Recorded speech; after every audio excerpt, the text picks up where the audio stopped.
நம்ம ஒரு ஃபங்க்ஷனுக்கு கிளம்பும்போது நம்மளுடைய ட்ரெஸ்ஸு ரொம்ப லூஸாக இருந்ததுன்னா நம்ம அந்த நேரத்தில் நம்ம எப்படி இருக்கோன்றத நீங்கள் எனக்கு கமெண்ட் பண்ணுங்கள்.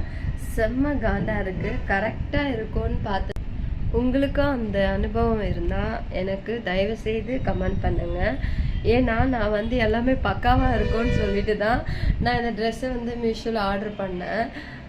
ஒரு நேரத்தில் பார்த்திங்கன்னா XXL மாதிரி இருக்குது. ஒரு நேரத்தில் பார்த்திங்கன்னா XXL ரொம்ப XXL மாதிரி இருக்குது. நான் எப்படி ஆர்டர் பண்ணுறதுன்னு எனக்கு ஒன்றுமே புரியல.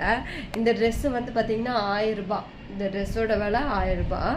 ஆனால் நல்லா தான் இருக்குது அப்படின்னு சொல்லிட்டு எல்லாருமே போட்டிருந்தாங்க. பாருங்கள், XXL போட்டேன், இவ்வளோ பயங்கரமாக இருக்குது, ரொம்ப லூஸாக இருக்குது. எப்படி நான் அந்த ஃபங்க்ஷனுக்கு நான் எப்படி போய் இது பண்ணுறது எனக்கு ஒன்றும் புரியல.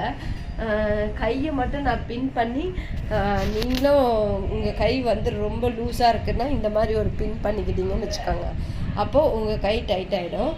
இப்போ இந்த இடத்துல தான் ரொம்ப லூஸாக இருக்குது. நான் எப்படி போய் இந்த ஃபங்க்ஷன் எப்படி போய் பண்ணுறது எனக்கு ஒன்றும் புரியல. நீங்களும் இந்த மாதிரி சுச்சுவேஷன் உங்களுக்கும் வந்திருக்கோம், நீங்கள் எனக்கு கமெண்ட் பண்ணுங்கள். Thank you guys.